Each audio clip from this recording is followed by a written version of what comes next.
जय माता दी लाइक जरूर करें, कमेंट में लिखें। रक्षाबंधन की ढेरों शुभकामनाएं।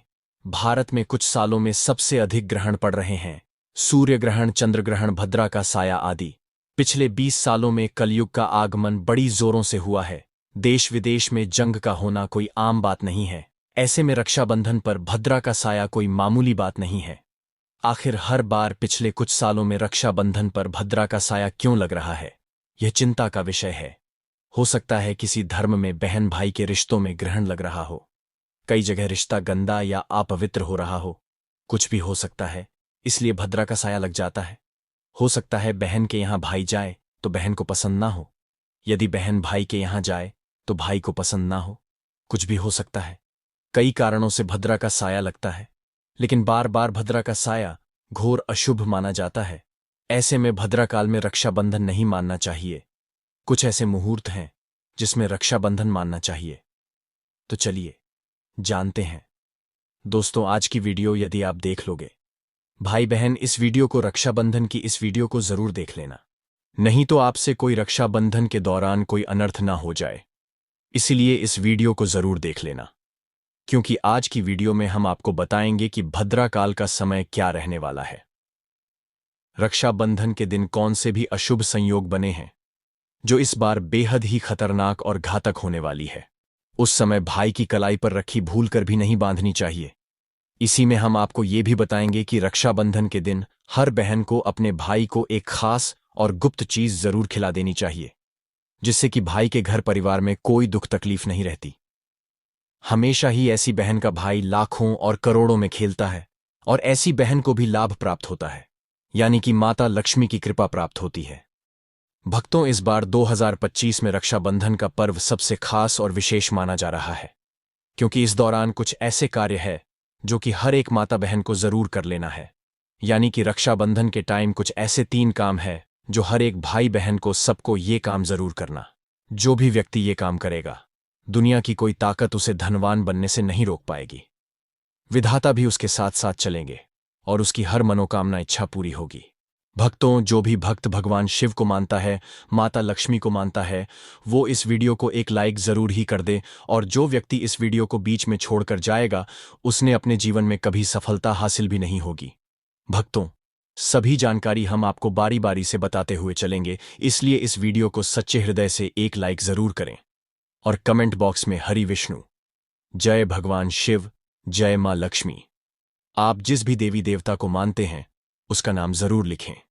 चलिए भक्तों, जान लेते हैं सभी जानकारी बारी बारी से। रक्षाबंधन तिथि हिंदू पंचांग के अनुसार श्रावण मास की पूर्णिमा तिथि 8 अगस्त 2025 को दोपहर 2:50 से शुरू हो रही है, जो 9 अगस्त को दोपहर 1:25 पर समाप्त होगी।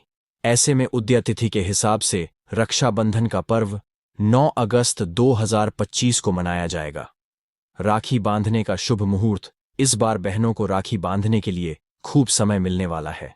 9 अगस्त को राखी बांधने का मुहूर्त सुबह 5 बजे से शुरू होकर दोपहर 1:25 तक रहेगा। ऐसे में करीब 8 घंटे तक राखी बांधी जा सकती है। राखी भद्राकाल को शुभ नहीं माना जाता है। मान्यताओं के अनुसार इस दौरान कोई भी शुभ कार्य नहीं किया जाता है, जिसमें राखी बांधना भी शामिल है। राखी बांधना एक पवित्र कार्य है और इसे शुभ मुहूर्त में ही करना चाहिए। भद्राकाल में राखी बांधने से भाई बहन के रिश्ते में तनाव आ सकता है और मनोकामनाएं पूरी नहीं हो सकती हैं।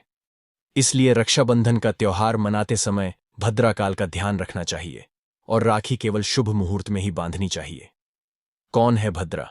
पौराणिक कथाओं के अनुसार भद्रा सूर्य देव की पुत्री है। भद्रा का स्वभाव क्रोधी है। जब भद्रा का जन्म हुआ तो वो जन्म लेने के फौरन बाद ही पूरे सृष्टि को अपना निवाला बनाने लगी थी। इस तरह से भद्रा के कारण जहां भी शुभ और मांगलिक कार्य, यज्ञ और अनुष्ठान होते, वहां समस्याएं आने लगती हैं। इस कारण से जब भद्रा लगती है तब किसी भी तरह का शुभ कार्य नहीं किया जाता है। वैदिक ज्योतिष शास्त्र के अनुसार पूर्णिमा तिथि की शुरुआत आधा हिस्सा भद्रकाल होता है। यही वजह है कि रक्षाबंधन के दिन भद्रा का साया होने के कारण राखी नहीं बांधी जाती है। भद्राकाल का महत्व। ज्योतिष शास्त्र की मान्यताओं के अनुसार चंद्रमा की राशि से भद्रा का वास तय किया जाता है। गणना के मुताबिक चंद्रमा जब कुंभ राशि, कर्क राशि से राशि या मीन राशि में होता है, तब भद्रा पृथ्वी में निवास करके मनुष्यों को क्षति पहुंचती है। वही मिथुन राशि, मेष राशि, वृषभ राशि और वृश्चिक राशि में जब चंद्रमा रहता है, तब भद्रा स्वर्गलोक में रहती है एवं देवताओं के कार्यों में विघ्न डालती है। जब चंद्रमा धनु राशि, कन्या राशि, तुला राशि या मकर राशि में होता है, तो भद्रा का वास पाताल लोक में माना गया है। भद्रा जिस भी लोक में रहती है वही प्रभावी रहती है। रक्षाबंधन पर भद्रा का साया। पंचांग के अनुसार इस बार रक्षाबंधन पर वृद्धा का साया नहीं रहेगा, क्योंकि भद्रा काल 8 अगस्त 2025 को दोपहर 2:52 से आरंभ होगा, जो 9 अगस्त को 1:25 पर खत्म हो जाएगा। शुभ योग में रक्षाबंधन। हिंदू पंचांग के अनुसार इस साल रक्षाबंधन पर कई शुभ योग बन रहे हैं, जो इस पर्व को और भी खास बनाते हैं। सौभाग्य योग, शोभन योग और सर्वाद सिद्धि योग इस दिन मौजूद होंगे। ज्योतिष शास्त्र के अनुसार इन योगों में किए गए कार्य शुभ फलदायी होते हैं और जीवन में सुख समृद्धि लाते हैं। अब हम आपको ऐसी जानकारी बताने जा रहे हैं जो आपको जानना बेहद खास और जरूरी है, इसलिए अब जानकारी को पूरा ही जानना, बीच में छोड़कर वीडियो को ना जाए। अभी तक आपने वीडियो को लाइक ना किया हो तो जरूर कर दें। चलिए जान लेते हैं राखी से जुड़ी महत्वपूर्ण जानकारी। राखी को रक्षाबंधन के नाम से भी जाना जाता है। ये एक हिंदू त्योहार है जिसे संपूर्ण भारत में हर्ष एवं उल्लास के साथ मनाया जाता है। रक्षाबंधन को हिंदुओं द्वारा इसके प्रतीकात्मक महत्व के लिए पहचाना और मनाया जाता है। रक्षाबंधन का महत्व एक पवित्र धागे से संबंधित है और इस धागे को राखी के नाम से जाना जाता है। ऐसी मान्यता है कि राखी जब श्रावण पूर्णिमा के दिन शुभ मुहूर्त के दौरान धारण की जाए तो ये इसे पहनने वाले की रक्षा करती है। राखी उत्पत्ति और महत्व। श्रावण पूर्णिमा के शुभ अवसर पर पवित्र धागा बांधने की अवधारणा या परंपरा कोई नई बात नहीं है। श्रावण पूर्णिमा को ब्राह्मण समाज के बीच पवित्र यज्ञोपवीत को बदलने के लिए भी महत्वपूर्ण माना जाता है। श्रावण पूर्णिमा के दिन यज्ञोपवीत पहनने या यज्ञोपवीत बदलने के अनुष्ठान को उपक्रम के रूप में जाना जाता है। उपाकर्म एक वैदिक अनुष्ठान है और ब्राह्मण जाति के हिंदुओं द्वारा आज भी इस अनुष्ठान को संपन्न किया जाता है। राखी के प्रारंभ को देवी इंद्राणी की अत्यंत प्राचीन कथा से जोड़कर देखा जाता है। ये कथा इस पवित्र धागे की शक्ति का वर्णन करती है। कथा के इस प्रसंग में इंद्रदेव को यह धागा बांधा गया था, जिसके परिणाम स्वरूप उन्हें राक्षसों पर विजय प्राप्त हुई थी। राखी दिनांक और समय। राखी को हिंदू चंद्र कैलेंडर में श्रावण पूर्णिमा अर्थात श्रावण माह के दौरान पूर्णिमा के दिन मनाया जाता है। श्रावण हिंदू कैलेंडर में 5वां चंद्रमास है। श्रावण मास को भगवान शिव और गौरी पूजन के लिए अत्यधिक महत्वपूर्ण माना जाता है। रक्षाबंधन का अनुष्ठान शुभ मुहूर्त में भद्रा के समाप्त होने पर संपन्न किया जाता है। इस राखी बांधने के शुभ समय को मुहूर्त के रूप में जाना जाता है। राखी पौराणिक कथाएं हैं। 2 महाकाव्यों और लोक कथाओं में राखी के महत्वपूर्ण प्रसंग मिलते हैं। राखी के प्रारंभ को देवी इंद्राणी की अत्यंत प्राचीन कथा से जोड़कर देखा जाता है। ये कथा इस पवित्र धागे की शक्ति का वर्णन करती है। कथा के इस प्रसंग में इंद्रदेव को यह धागा बांधा गया था, जिसके परिणाम स्वरूप उन्हें राक्षसों पर विजय प्राप्त हुई थी। पौराणिक कथा के अनुसार देवराज इंद्र को राक्षसों द्वारा चुनौती दी गई थी और इंद्र राक्षसों की शक्ति का सामना करने में असमर्थ थे। जब देवराज इंद्र युद्ध के लिए जा रहे थे, उस समय इंद्र को उनकी पत्नी और देवताओं के गुरु बृहस्पति ने एक पवित्र पोटली बांधी थी, जिसे रक्षा पोटली के नाम से जाना जाता है। श्रावण पूर्णिमा के शुभ अवसर पर बांधे गए पवित्र धागे पोटली की शक्ति के परिणाम स्वरूप राक्षसों पर देवताओं की विजय हुई। इस प्रकार राखी की शक्ति में दृढ़ विश्वास को जन्म दिया। एक अन्य पौराणिक कथा के अनुसार मृत्यु के देवता यमराज ने अपनी बहन को आशीर्वाद देते हुए यह वचन दिया था कि श्रावण पूर्णिमा के शुभ दिन राखी बांधने वाली सभी बहनों को उनका आशीर्वाद प्राप्त होगा। महान हिंदू महाकाव्य महाभारत में भगवान श्री कृष्ण ने युधिष्ठिर को युद्ध के दौरान रक्षा और विजय के लिए राखी बांधने का सुझाव दिया था। उसी महाकाव्य में एक प्रसंग के अनुसार द्रौपदी ने भगवान श्री कृष्ण के रक्तरंजित हाथ में वस्त्र की एक पट्टी बांध दी थी, जिसके लिए द्रौपदी को भगवान श्री कृष्ण ने दिव्य सुरक्षा प्रदान की थी। राखी आधुनिक संदर्भ में रक्षाबंधन को एक ऐसे अनुष्ठान के रूप में देखा जाता है जो भाई और बहन के पवित्र प्रेम का प्रतीक है। जब एक बहन अपने भाई की कलाई पर राखी बांधती है तो ये राखी अपने भाई के प्रति एक बहन के द्वितीय एवं आजीवन प्रेम और पवित्र बंधन को दर्शाती है। प्रेम और स्नेह के लिए कृतज्ञता के भाव के रूप में भाई अपनी बहन को हर तरह की परेशानियों से बचाने और उसकी सहायता करने का वचन देता है। इसीलिए राखी बहन भाई के पवित्र स्नेह बंधन की प्रतिनिधि है। राखी का पर्व इस रिश्ते की महानता को और इस बंधन की शाश्वत प्रकृति को बहुत ही प्रिय तरीके से पुष्ट करता है। वास्तव में राखी की शक्ति के प्रति दृढ़ विश्वास, भाई की दीर्घायु की कामना और बहन के लिए सुरक्षा का भाव प्रतिवर्ष समय के साथ बढ़ता जाता है। आधुनिक भारतीय इतिहास भी हिंदू रानियों की कहानियों से भरा हुआ है। जब हिंदू रानियों ने जरूरत के समय में मुगल सम्राटों को राखियां भेजी थीं और इन सम्राटों ने राखी के बंधन का वचन और कर्म से सम्मान रखा था। इसीलिए राखी बांधने की इस पुरानी परंपरा की लोकप्रियता भाई बहन के बीच पवित्र प्रेम और स्नेह के बंधन की स्वीकृति है। राखी के उत्सव पर विभिन्न रस्मों को संपन्न किया जाता है। इसमें बहन भाई की आरती उतारती है, भाई की दीर्घ आयु के लिए प्रार्थना करती है, भाई की कलाई पर राखी बांधने से पहले भाई के मस्तिष्क पर लाल टीका लगाती है। राखी की रस्म के बाद बहन अपने भाई को मिठाई और पारंपरिक घरेलू व्यंजन खिलाती है जो सामान्यतः बहन द्वारा तैयार किए जाते हैं। भाई अपनी बहन को कुछ विशेष उपहार भेंट करके बहन के प्रति अपना प्रेम और स्नेह प्रकट करता है। राखी क्षेत्रीय विविधता। महाराष्ट्र में राखी पूर्णिमा को नारली अथवा नारियल पूर्णिमा के नाम से जाना जाता है। तमिलनाडु में राखी पूर्णिमा को अवनी के रूप में मनाया जाता है, जो ब्राह्मण समुदाय के लिए नवीन यज्ञोपवीत पहनने और पुराने यज्ञोपवीत को बदलने का एक महत्वपूर्ण दिवस होता है। आंध्र प्रदेश में यज्ञोपवीत बदलने के इसी त्योहार को जदियाला पूर्णिमा के रूप में जाना जाता है। भारत के अन्य क्षेत्रों में रावण पूर्णिमा के दौरान यज्ञोपवीत बदलने के अनुष्ठान को उपाकर्म दिवस के रूप में जाना जाता है। राखी का दिन भगवान हयग्रीव की जयंती भी पड़ती है। एक भविष्य पुराण में कहीं पर लिखा है कि सबसे पहले इंद्र की पत्नी शची ने वृत्तसुर से युद्ध में इंद्र की रक्षा के लिए रक्षा सूत्र बांधा। इसलिए जब भी कोई युद्ध में जाता है तो उसकी कलाई पर कलाया मौलिया रक्षा सूत्र बांधकर उसकी पूजा की जाती है। देवी लक्ष्मी ने राजा बलि को अपना भाई बनाकर हाथों में अपने पति की रक्षा के लिए ये बंधन बांधा था और अपने बंधक पति श्री हरि विष्णु को अपने साथ ले गई थी। दूसरी कथा हमें स्कंद पुराण, पद्म पुराण और श्रीमद् भागवत पुराण में मिलती है। कथा के अनुसार भगवान विष्णु ने अदिति के गर्भ से वामन अवतार लिया और ब्राह्मण के वेश में अंसूर राजा बलि के द्वार भिक्षा मांगने पहुंच गए। क्योंकि बलि महान दानवीर थे तो उन्होंने वचन दे दिया कि आप जो भी मांगोगे मैं वह दूंगा। त्रिविक्रम रूपधारी भगवान ने महादानी बलि से 3 पग भूमि की मांग की। बलि ने तुरंत स्वीकृति दे दी, क्योंकि 3 कदम जमीन देना तो सरल प्रतीत हुआ। किंतु तभी वामन ने अपना विराट स्वरूप प्रकट किया और मात्र 2 डगलों में समस्त आकाश, पृथ्वी और पाताल को नाप लिया। फिर प्रभु ने पूछा, हे राजन, अब तीसरा पग रखने के लिए स्थान कहाँ शेष है? तब विष्णु भक्त बलि ने विनम्रता से कहा, प्रभु कृपया इसे मेरे शीश पर रख दीजिए। भगवान ने प्रसन्न होकर बलि को रसातल का राजपट प्रदान किया और अमर्त्य का वरदान दिया। परंतु बलि ने अपनी भक्ति के प्रभाव से भगवान से ये वचन भी ले लिया कि वे सदैव उसके समक्ष निवास करेंगे। वामन अवतार के पश्चात भगवान को पूर्ण लक्ष्मी के पास लौटना था, किंतु ये वचन देकर वे बंध गए और रसातल में बलि की सेवा में रम गए। ये देखकर माता लक्ष्मी व्याकुल हो उठीं। तब देवर्षि नारद ने उन्हें एक उपाय सुझाया।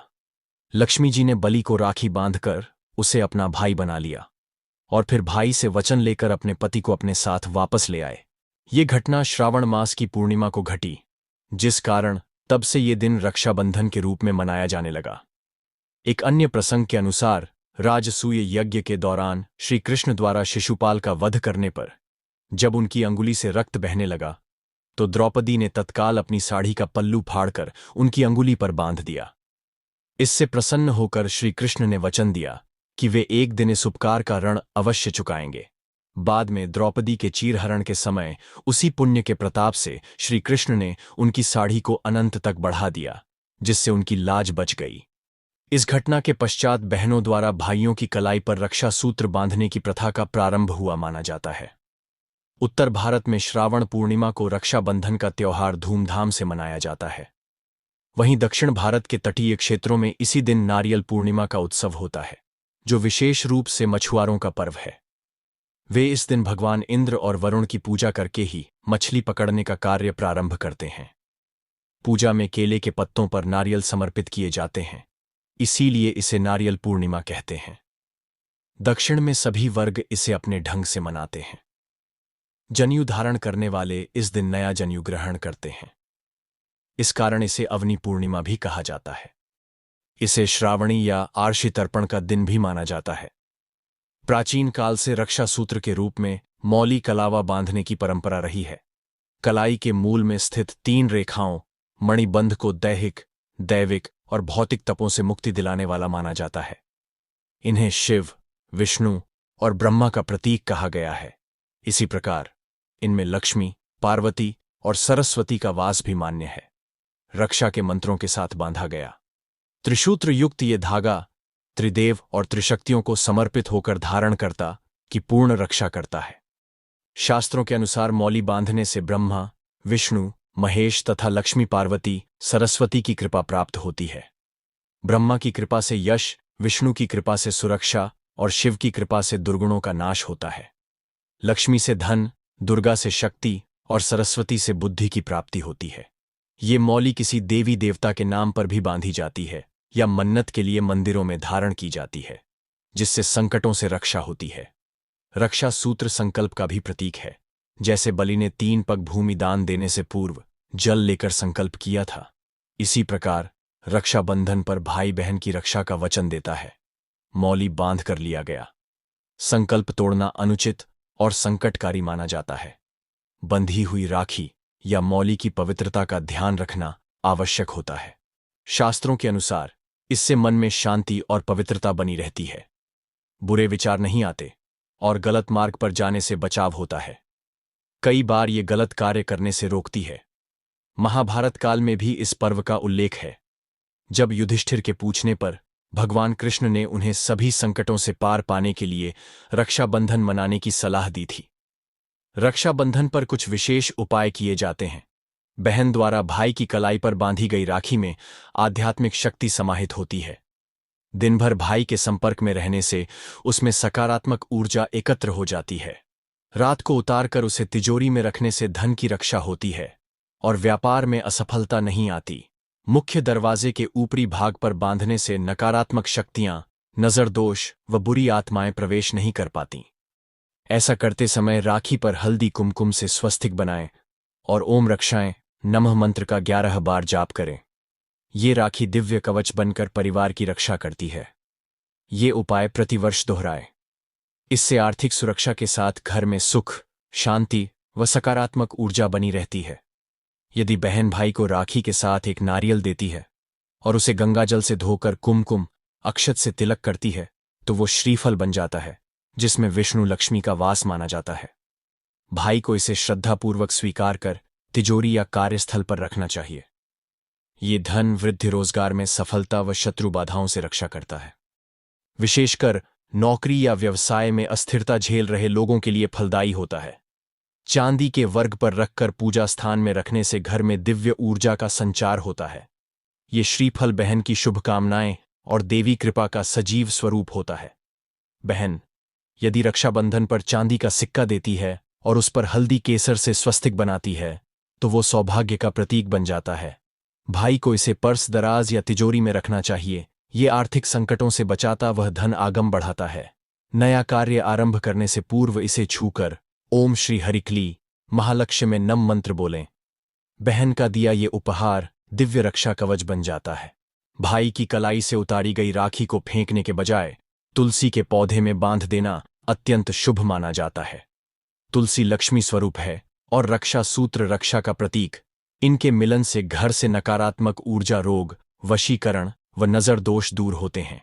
इसके साथ तुलसी के पास घी का दीपक जलाए और ओम नारायण का 11 बार जाप करें। ये संपूर्ण परिवार को दिव्य आशीर्वाद देता है। विशेषकर उन घरों के लिए उपयोगी है जहां बीमारी, क्लेश, असफलता या भय का वातावरण रहता है। राखी का ये धागा तुलसी माता के चरणों में सुरक्षा कवच बनकर परिवार को सकारात्मक ऊर्जा से भर देता है। मित्रों, यदि ये जानकारी उपयोगी लगी हो